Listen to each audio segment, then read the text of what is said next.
Look who's here, my friend VJ from Denele. What a surprise. Very nice to meet you. Good to meet him. He's already here looking at my shrimp that we will collect in a minute because we are here to check some shrimp for the aquascape that we will do later on. So you found some cool shrimp here? Look, the wall of the shrimps here. That's amazing. A lot of cherry shrimp. It depends on where you are. They call them cherry or fire red or painted or whatever. But the scientific name is Neocardina davidi. That's the real name, right, Volker? Yes, right. All right, take a look. I will look around, see what we find. Some cool stuff.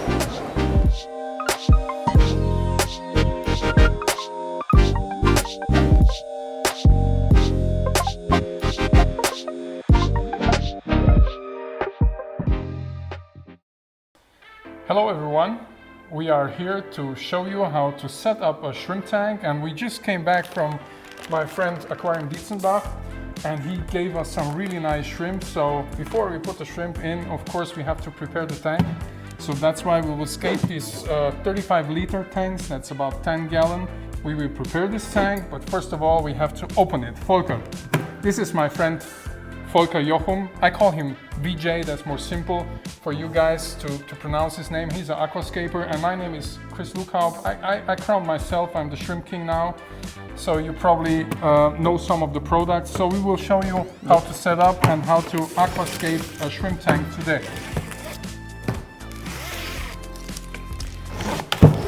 Okay. I really love these tanks from Denele because what is so special about them is the curved glass. And I really love this type of tank. Thank you, Volker, for helping. And in the tank, you have a power LED, 5-watt power LED. You have a filter that you can put in one of the corners. And here on the bottom of the tank, we also have a glass, like to cover the tank so the shrimp don't jump out. Yes. Okay, Volker, so let's start. We start with FB1. FB1 is starter materials or substrate starter materials. You make the FB1, you make it on the glass on the bottom, and then over we take the soil. All right. So let me get the soil.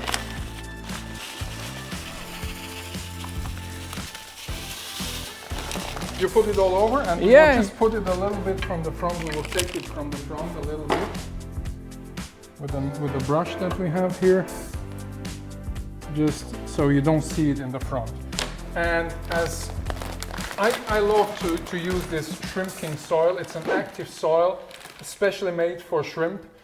This is like baked earth. It comes out of an oven with about 600 degrees Celsius, that's about 1100 Fahrenheit. So nothing lives there if it comes out of the oven. This is for sure because a lot of people ask me about that. And this active soil buffers the water to a pH of 6.0 to 6.5. And we would like to have that because most of the shrimp species, they like to have a little bit acidic water. So the soil is just perfect, it buffers. It's a natural product, and we will open it. I like to use a lot of soil. And of course the quantity of soil also tells you how long the soil lasts. And because I use a lot, and I will probably use the whole bag here because I like to pile it up in the back because it gives you more perspective. Thank you, Volker. You're welcome. And with the brush I can shape and scape the soil.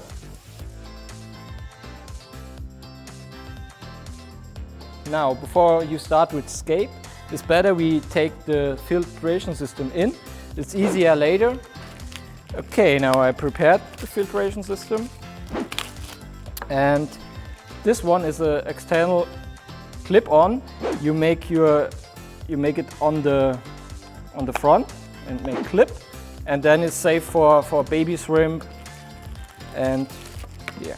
All right, so next step is, of course, after you put the soil in, you want to have some hardscape, usually rocks or roots.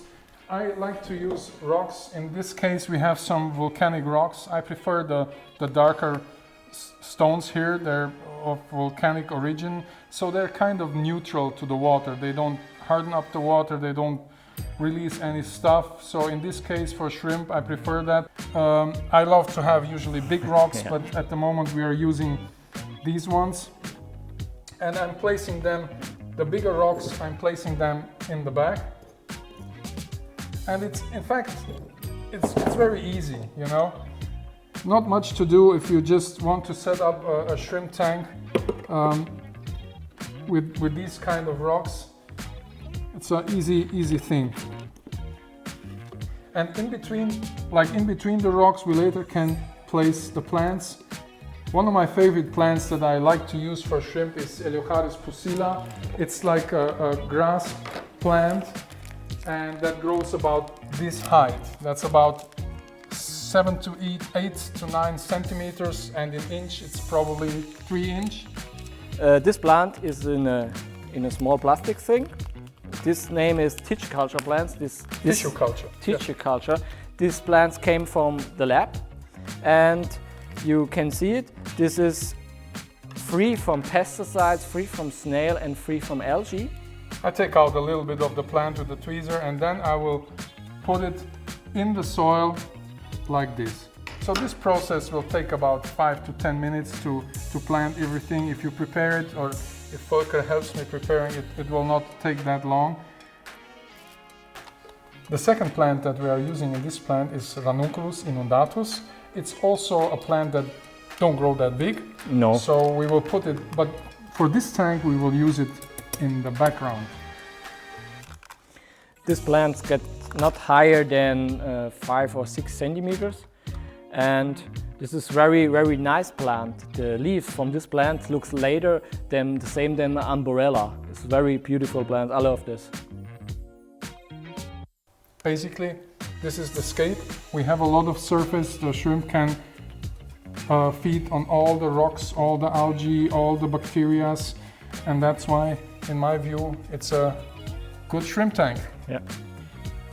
Of course, now we will put the water in, but before we put the water in, we have to prepare it a little bit. I usually use RO water, reverse osmosis water, for all my tanks, and then I add minerals to it or salt to it. In this case, because we will use some Neocaridina shrimp for this tank, I use the Neocaridina salt.